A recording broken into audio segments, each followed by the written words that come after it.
Hello ladies and gentlemen, and welcome to the channel. Today it is day one of the World Blitz Championship. The big news, Magnus Carlsen has returned. And with that, we're going to get straight into his game against Benjamin Bach. It was a fascinating game, d4 knight f6, and we got a Nimso Indian defense with queen c2, this line here, and Magnus plays a strange move d6. And it's Blitz, so you just play and you play. So take, this is the structure they're going to go for. The problem for white is you can't get your dark squared bishop out, and black is lacking slightly in development. We bring out the knights, castles, and now you take. And you can capture with the queen, and e5. And this move liberates Magnus's light squared bishop. The knight retreats, looking to go probably to that square, and just preventing e4. So now we get this move. The rook slides across to target the bishop, and here the first mistake from Benjamin Bach. He brings his knight to the center and allows this pin. So even though you can take with check, this exchange only benefits Magnus, because even though you can go here, and now if you go here, you get mated. That's not what Magnus does. He plays rook to d3, kicking out the queen, brings in his knight, and he's just better, and Magnus is going to massage this. We trade the rooks, but this knight is more powerful than this bishop. So we bring the knight in and we anchor it in to d3. And this bishop looks good.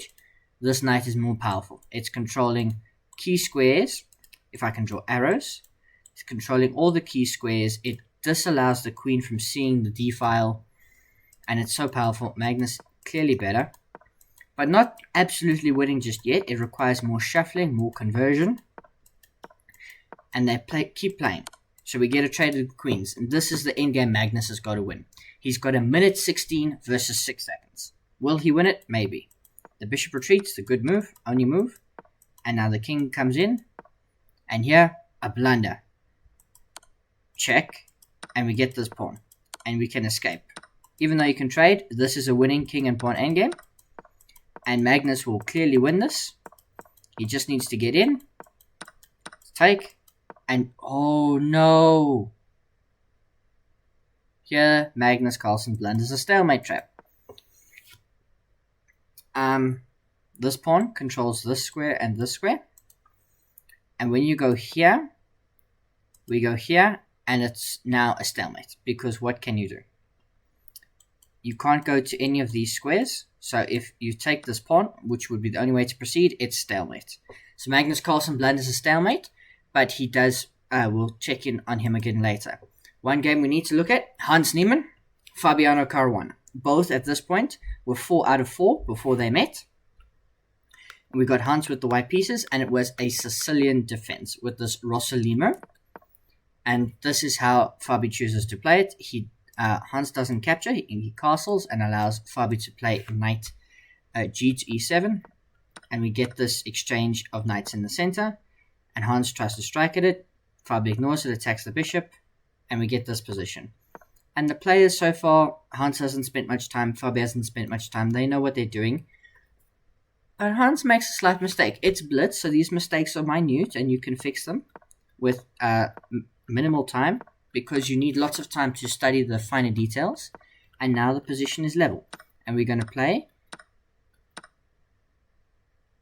exchange of the pieces. Sorry for my silence there. Just an exchange of the pieces, and not much to be seen here. 2 bishops per side. Not much imbalance, really. The kings come to the center as they now try to negotiate this endgame. And this endgame is tricky to convert. If anybody's going to convert it, they shuffle, and they shuffle, and they shuffle. Hans has got the open A file. That might be an advantage. We trade the bishops. This is probably going to be a drawn rook endgame. As they shuffle, and there's nothing to be seen here really. Ooh, or is there? Fabi makes a mistake, now Hans is winning. But not so winning. Fabi's getting in. Check. Oh, Fabi's won. Fabi wins, because we win this queen, and look at this. Fabiano Caruana, just like that. Rook to h1. Here it's a level, but with seconds left on the clock, Hans Nieman makes a blunder. He plays b7. The only move to hold was rook c6 check.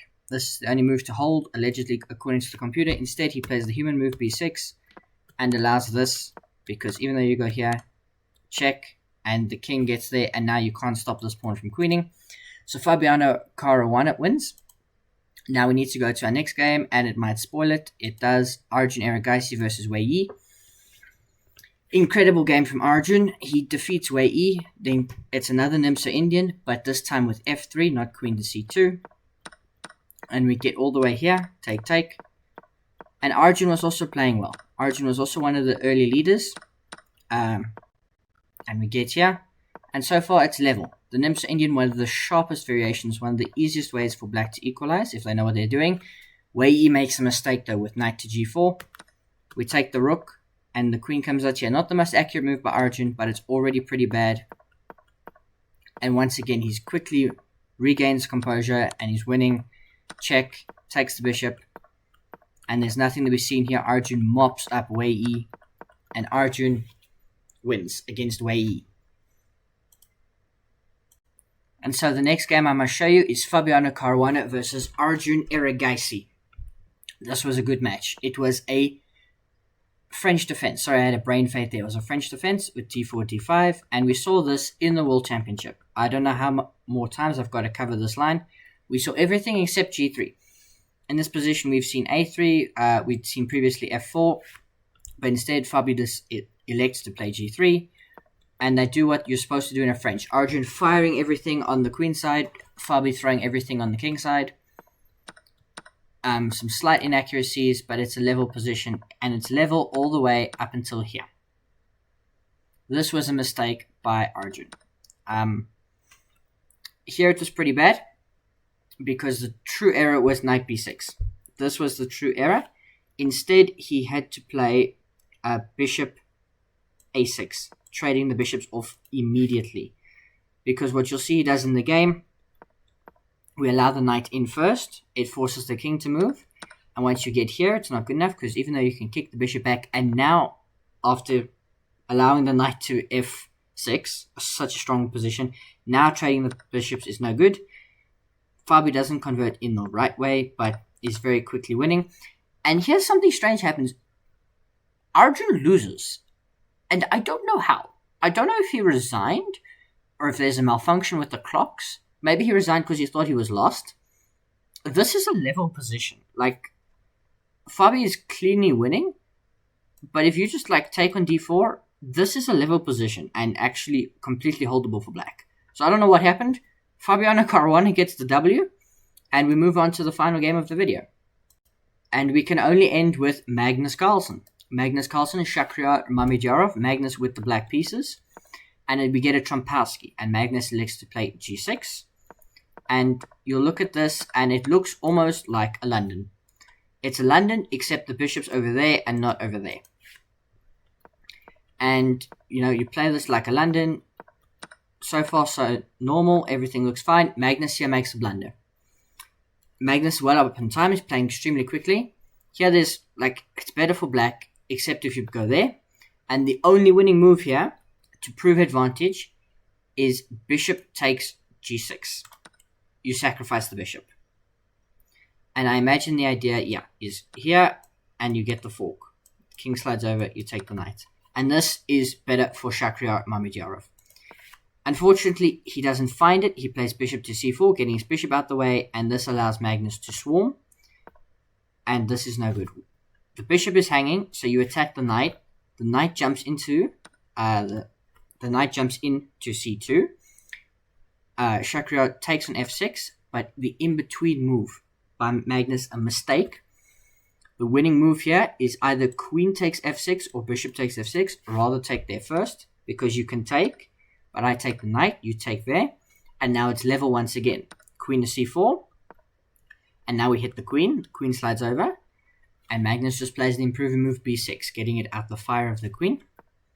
h3. Queen centralizes. Rook to c3. The bishop attacks the queen. Queen slides over. a5. And now Magnus is doing something very sneaky, and you will notice it, and neither does Shakhriyar. Magnus built a box. And what happens here is he blunders this knight because Magnus finds queen to b4 and wins the game. And you might say, how's this winning? Well, the best move according to the engine is queen to c2. Just saying that's a free knight because we trade everything. You're down a queen. You won't obviously trade everything, so you just lose the piece. In fact, you probably won't take bishop takes. It's probably bishop takes is the best move. Bishop takes is the best move. And you're just down a piece.